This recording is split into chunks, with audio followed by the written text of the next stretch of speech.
Welcome to Dream Tale Sleep Stories. Tonight's reading is The Blood That Never Stopped. Settle into your bed or sofa and let your shoulders, jaw, and eyelids grow heavy. Inhale slowly, 1, 2, 3, and sigh the air away, allowing the day to fade into quiet dark. With every soft inhale, you invite fresh English phrases. With every gentle exhale, stray thoughts drift farther off. Behind my voice flows a gentle melody, renowned for guiding the mind toward deep relaxation. Keep your eyes closed or follow the captions, whichever feels right. Simply receive the rhythm and resonance of the language. Deep in rest, tonight's phrases will take root like seeds, ready to bloom into stronger English skills with the morning light. When you feel settled, hold that unhurried breath and allow yourself to drift into the tale. The blood that never stopped begins now. And when the story's final line has faded, the music will linger a little longer, carrying you gently deeper into sleep. The Blood That Never Stopped. My name is Ruby, and I am a drop of blood. I was born in the bone marrow of a young woman named Sarah Chen, a 23-year-old medical student who lived in Chicago.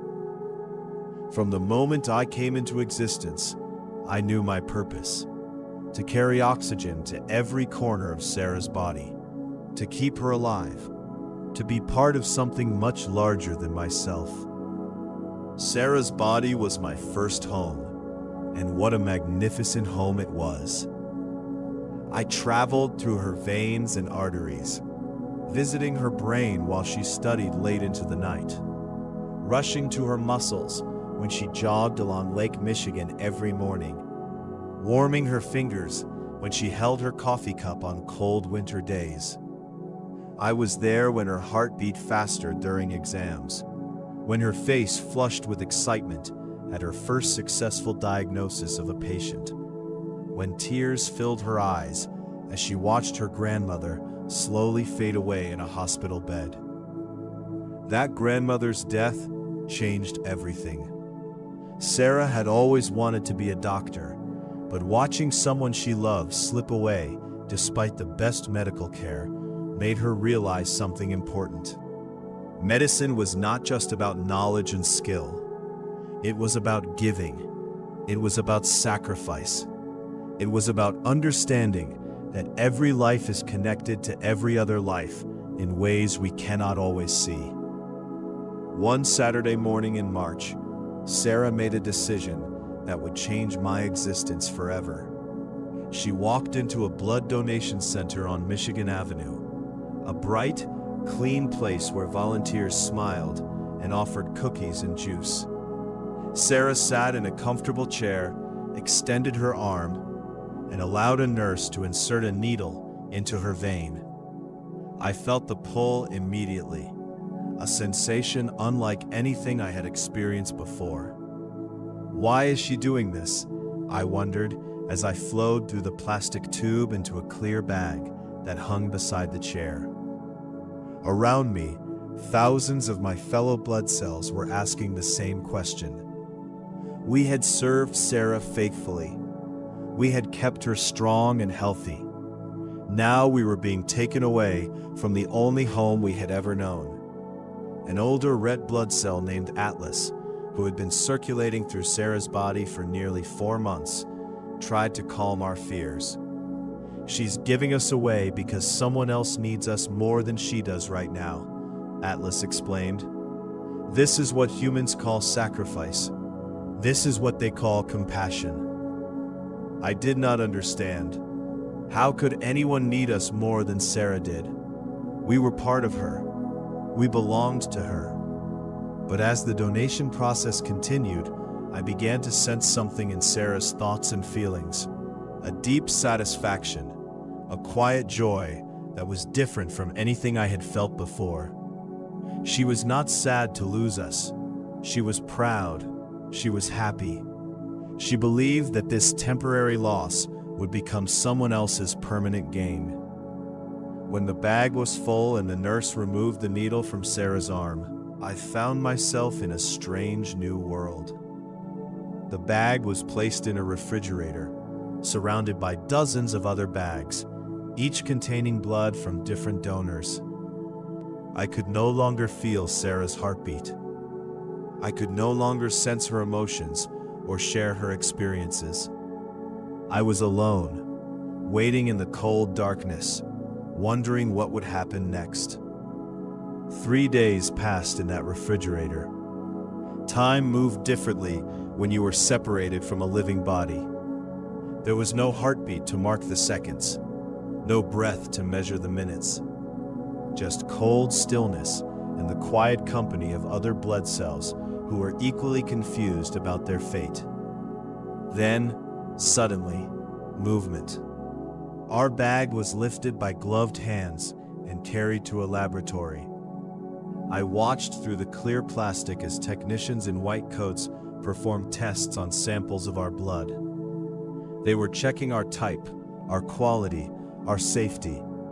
They wanted to ensure that we would help, not harm, whoever received us. Type A positive, a technician announced, making a note on a computer. Perfect match for the patient in Trauma Room 3. A match. The word filled me with a strange mixture of fear and excitement. Somewhere in this city, someone was waiting for us. Someone whose life depended on our arrival. We were loaded into a transport container and driven through the streets of Chicago in an ambulance. I could hear the siren wailing, could feel the urgency in every turn and acceleration. This was not a routine delivery. This was an emergency. The hospital was chaos when we arrived. Doctors and nurses rushed through corridors, their voices sharp with concentration and concern. Our bag was carried quickly to a trauma room, where a man lay on a table, surrounded by medical equipment and worried faces. His name, I would later learn, was Marcus Thompson, a 42-year-old construction worker who had been hit by a car while crossing the street near his job site. Marcus had lost a dangerous amount of blood. His body was struggling to deliver oxygen to his vital organs. His heart was beating frantically, trying to compensate for what was no longer there. Without new blood, without us, he would not survive the next hour. A nurse hung our bag on a metal pole and connected it to a tube that led directly into Marcus's vein. Then came the moment of transition, the moment when I stopped being Sarah's blood and became Marcus's blood. I felt the pull of his heart, weak but determined, drawing me into his circulatory system. The change was immediate and overwhelming. Marcus's body was nothing like Sarah's. Where Sarah had been young and healthy and full of energy, Marcus was injured and struggling and desperate for help. His cells cried out for oxygen. His tissues were starving. His organs were on the edge of failure. But now I was here. Now we were all here. Thousands upon thousands of red blood cells, carrying fresh oxygen, bringing new strength. I rushed to Marcus's brain, which had been growing dangerously deprived. I traveled to his kidneys, his liver, his lungs. Everywhere I went, I felt his body responding, recovering, coming back from the brink of death. In the trauma room, a doctor looked at the monitors and allowed herself a small smile. "Blood pressure is stabilizing," she said. "Heart rate is coming down. I think he's going to make it." Marcus did make it. Over the following days and weeks, as I continued to circulate through his body, I witnessed his remarkable recovery. I was there when he opened his eyes for the first time and saw his wife and 2 teenage daughters standing beside his bed, tears of relief streaming down their faces. I was there when he took his first painful steps down the hospital corridor, determined to walk again despite his injuries. I was there when he returned home, greeted by neighbors who had organized meal deliveries and yard work to help his family during his recovery. Marcus's life was different from Sarah's in almost every way. He worked with his hands, not his mind. He worried about money, about bills, about whether his injury would prevent him from returning to his job. But in what essential way? He was exactly the same as Sarah. He was human, he was valuable, and he deserved to live. 6 months after the accident, Marcus had recovered enough to return to work. His body had healed remarkably well, though he still moved a bit more carefully than before, still felt a twinge of pain when the weather changed. But he was alive, he was whole, he was grateful. One evening, Marcus sat at his kitchen table with his wife, Elena, discussing something that had been on his mind for weeks. "I want to give blood," he told her. "Someone saved my life by donating. I should do the same for someone else." Elena smiled and squeezed his hand. "I think that's a beautiful idea," she said. The following Saturday, Marcus walked into the same blood donation center where Sarah had donated 6 months earlier.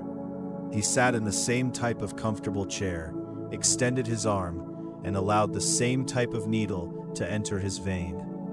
And once again, I felt that familiar pull as I was drawn out of the body I had been serving and into a plastic bag. This time, I understood what was happening. This time, I was not afraid. I had learned something important during my months with Marcus. Life was not about staying in one place, serving one person forever. Life was about movement, about circulation, about being passed from one person to another in an endless chain of giving and receiving. "Thank you," Marcus whispered as the donation process continued. He was not talking to the nurse, he was talking to his blood, to me, and all the other cells that had kept him alive. He was thanking us for our service and wishing us well on our next journey. After another 3 days in the refrigerator and another round of testing, I found myself being transported to a different hospital. This time, a children's hospital on the north side of the city. The atmosphere here was different from the trauma center where I had met Marcus. There was still urgency and concern, but there was also color. Bright murals on the walls, toys in the waiting rooms, nurses who smiled even when they were exhausted. My new recipient was an 8-year-old girl named Emily Rodriguez. She had been born with a heart defect that had grown more serious as she got older. Now she needed surgery, a complex operation that would require significant blood transfusions to replace what she would lose during the procedure. I entered Emily's body in the operating room, surrounded by surgeons and machines, and the steady beeping of monitors. Her heart, the damaged heart that we were here to support, beat irregularly beneath the hands of the surgical team. For 6 hours, I circulated through Emily's small body, carrying oxygen to her organs while the surgeons carefully repaired the defect that had threatened her life since birth. When the surgery was finished and Emily was moved to recovery, her heart beat with a new rhythm, strong and steady and true. The repair was successful. The child would live a normal life. I stayed with Emily for 4 months, traveling through her young body as she recovered from surgery, returned to school, played with her friends, laughed with her family. Emily's world was full of wonder and curiosity. She asked questions about everything. She wanted to understand how things worked, why the sky was blue, where babies came from, how her heart had been fixed. Her mother tried to explain the surgery in simple terms. "The doctors repaired your heart, Mija," she said, "and other people donated blood to keep you strong during the operation." "Who donated the blood?" Emily asked. "We don't know their names," her mother replied. but we are grateful to them. They saved your life." Emily thought about this for a long moment. Then she made a decision that would one day matter more than she could possibly imagine. "When I grow up," she said, "I'm going to donate blood too. I'm going to save someone's life, just like someone saved mine." 10 years passed. Emily grew from a fragile child into a healthy young woman. She graduated from high school with honors, enrolled in college to study nursing, and never forgot her promise. On her 18th birthday, the first day she was legally allowed to donate blood, she walked into a donation center with determination in her eyes. "I've been waiting for this day," she told the nurse who checked her information. "Someone's blood saved my life when I was 8. Now it's my turn." Once again, I felt the pull of donation, the transition from one body to another. Emily's gratitude and joy surrounded me as I left her veins. She understood, perhaps better than most donors, exactly what this gift meant. She had been on the receiving end. She knew the difference between life and death could be measured in pints of blood. My next destination was unexpected. I was transported not to a hospital, but to a birthing center, where a 32-year-old woman named Jennifer Park was experiencing complications during the delivery of her first child. Jennifer had been healthy throughout her pregnancy, but during labor, something had gone wrong. She was hemorrhaging, losing blood faster than her body could compensate. The baby was delivered safely by emergency cesarean section, but Jennifer's life was now in danger. I entered Jennifer's body in the operating room, along with several other units of donated blood. Her body was exhausted from labor and blood loss, but as we began to circulate through their system, I felt her strength slowly returning. Her heart steadied, her blood pressure stabilized. The crisis passed. 2 days later, I was present in Jennifer's hospital room when the nurses brought her newborn daughter for the first feeding. Jennifer held the tiny infant against her chest, tears running down her face. Not tears of sadness, but of overwhelming joy and gratitude. She had come so close to leaving her daughter motherless. The blood of strangers had given her a second chance. "Thank you," Jennifer whispered, and I knew she was talking not to the nurses or doctors, but to the invisible donors whose generosity had saved her life. "Thank you for letting me be her mother." I remained with Jennifer for 3 months as her body recovered from childbirth, and her life transformed into the beautiful chaos of new parenthood. I was there for midnight feedings and first smiles, for exhausted tears and moments of pure wonder. I witnessed Jennifer's love for her daughter, a love so fierce and complete that it seemed to fill every corner of her being. But I also witnessed Jennifer's awareness of how close she had come to losing everything. She talked about it with her husband late at night, when the baby was finally sleeping. "I could have died," she said quietly. "Our daughter could have grown up without knowing me, all because of something that went wrong during childbirth. Something I couldn't control, couldn't prevent." "But you didn't die," her husband reminded her. "You're here.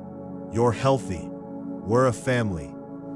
"Because of blood donors," Jennifer said. "Because of people I'll never meet who took time out of their day to give blood." "How do you thank someone for your life?"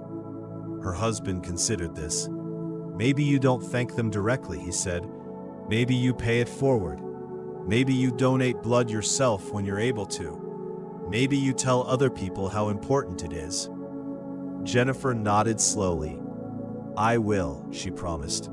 "As soon as I'm cleared to donate, I will. This gift," she gestured vaguely at herself, at her body, at her very existence. "This gift shouldn't stop with me." 2 years after her daughter's birth, Jennifer kept her promise.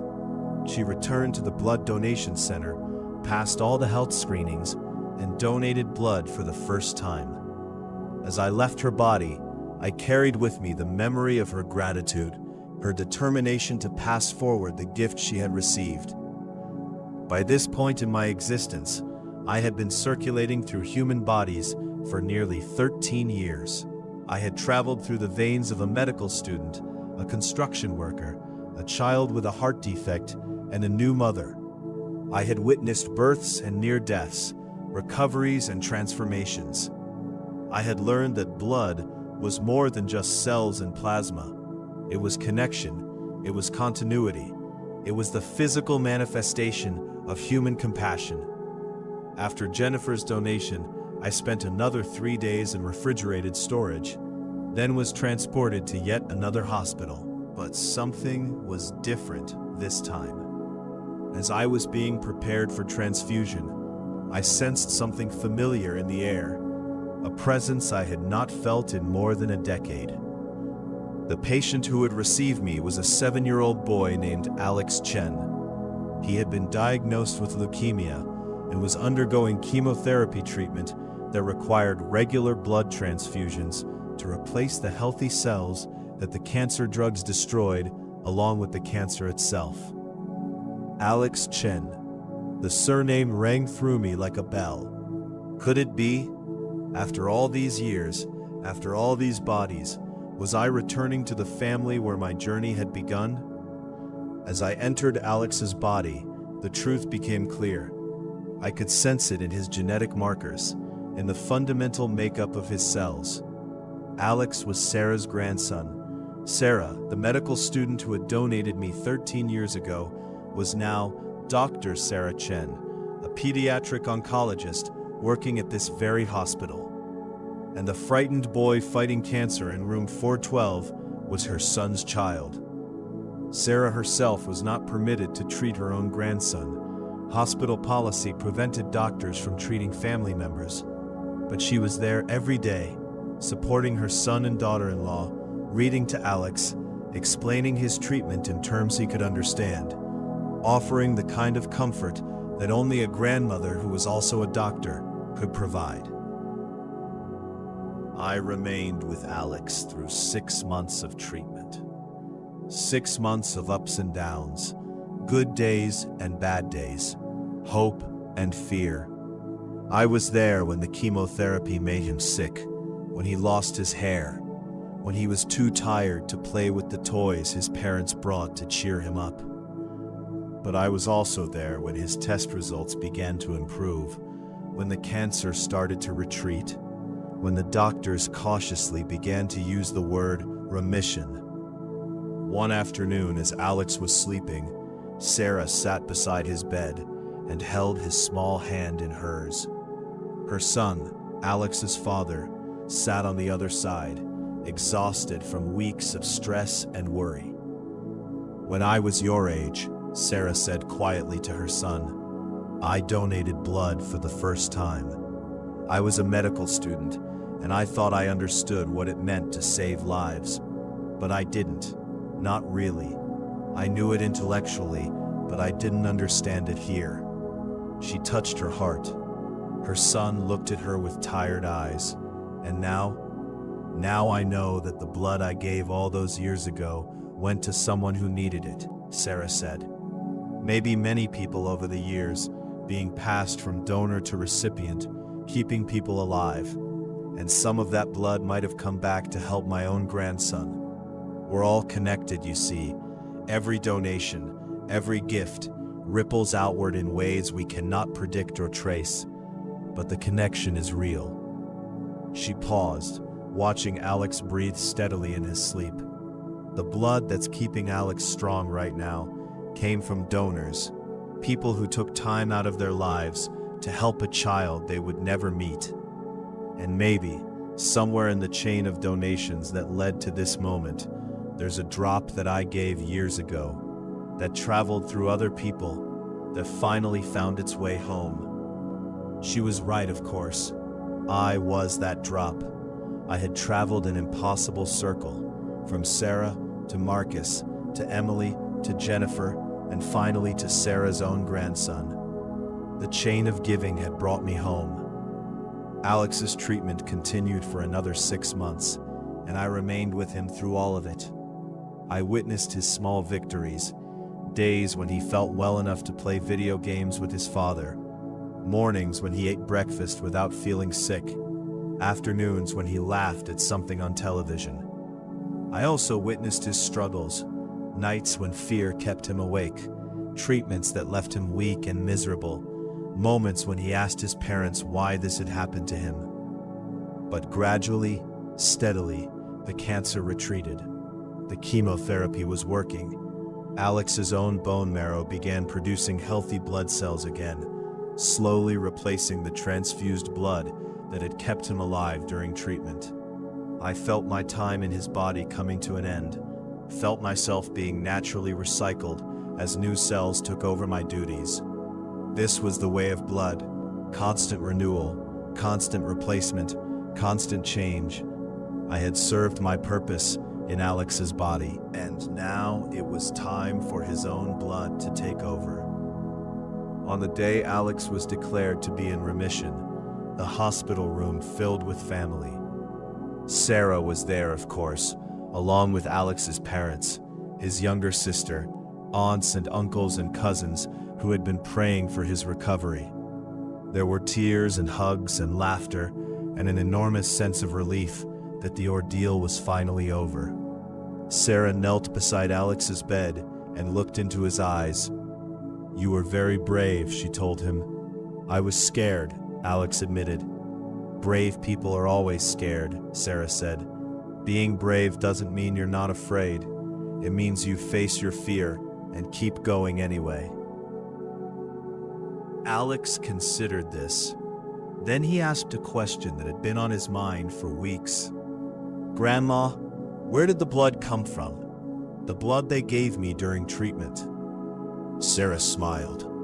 "From donors," she said. "People who went to blood donation centers and gave blood to help patients like you. They didn't know you. They didn't know your name or your story, but they knew that someone somewhere might need their help." "Did it hurt them?" Alex asked. "To give blood?" "A little," Sarah admitted. "There's a needle, and that pinches, but the pain is small and brief, and the good it does is enormous and lasting. One donation can save up to 3 lives." Alex was quiet for a moment, processing this information. Then he said, "When I'm bigger, I want to donate blood too. I want to help someone like people helped me." Sarah's eyes filled with tears. She pulled her grandson into a hug and whispered, "That would make me very proud." But Alex was not finished. "Grandma," he said, "did you ever donate blood?" Sarah nodded. "Many times," she said. "I started when I was in medical school, long before you were born. I believed then, and I believe now, that if you have something that can help someone else, you should give it." "Then maybe," Alex said slowly, working through the logic, "maybe some of your blood helped someone, and their blood helped someone else, and that person's blood eventually helped me. Maybe we're all connected like that." Sarah hugged him tighter. "Maybe we are," she agreed. "Maybe we are." My time with Alex ended as all things must end, through the natural process of cellular renewal and death. But my story, the story of blood donation and the connections it creates, did not end. It would never end. Somewhere in Chicago, Marcus Thompson was preparing to donate blood for the 15th time. He went to the donation center 3 times a year now, a ritual that had become as important to him as going to church or celebrating his wedding anniversary. His daughters had started donating too, inspired by their father's commitment and grateful for the gift that had saved his life. Across the city, Emily Rodriguez was finishing her nursing degree. She worked part-time at a children's hospital, the same hospital where she had received her life-saving heart surgery years ago. She donated blood every 8 weeks, the maximum frequency allowed, and she encouraged all her friends and classmates to do the same. "It takes an hour of your time," she told them, "and it gives someone else a lifetime." In a quiet suburban home, Jennifer Park sat with her daughter, now a bright, curious 3-year-old, and read her a picture book about the human body. When they reached the page about blood and the circulatory system, Jennifer paused and told her daughter a story. "When you were born," she said, "Mommy needed help from blood donors. That's why you should always be grateful and kind, because we never know who might save our lives someday." And in her office at the Children's Hospital, Dr. Sarah Chen reviewed the file of a new patient who would need blood transfusions during an upcoming surgery. She signed the requisition form and added a note thanking the blood bank staff for their work. Then she paused and looked at a photograph on her desk. Alex, now 9 years old, healthy and smiling, holding his younger sister's hand at a family picnic. Sarah remembered the young medical student she had been all those years ago, walking into a blood donation center for the first time, nervous and uncertain, but determined to help. She had donated many times since then, probably 50 or 60 times over the course of her life, and she had no way of knowing where that blood had gone or whose lives it had touched. But it didn't matter whether she knew. What mattered was that she had given. What mattered was that the chain of giving continued, passed from one person to another, connecting strangers across time and distance and circumstance. Blood was life, yes, but more than that, blood was proof that humanity could be generous, that people would help one another even when there was no personal benefit, no recognition, no reward except the quiet satisfaction of knowing that you had done something good. I was gone now, my cells broken down and recycled, my oxygen-carrying days finished, but the blood that had replaced me in all those bodies continued to circulate and serve. And somewhere in the city, in the state, in the country, in the world, someone was donating blood at this very moment. Someone was extending their arm and opening their vein and sending part of themselves out into the unknown, trusting that it would find someone who needed it. The blood never stopped. The giving never stopped. The connection never stopped. And in that endless circulation of generosity and need, of gift and gratitude, of strangers helping strangers, there was something beautiful and essential and profoundly human, a reminder that we are not isolated individuals, but part of a larger organism, dependent on one another, responsible for one another, connected by the very substance that keeps us alive. My name was Ruby, and I was a drop of blood.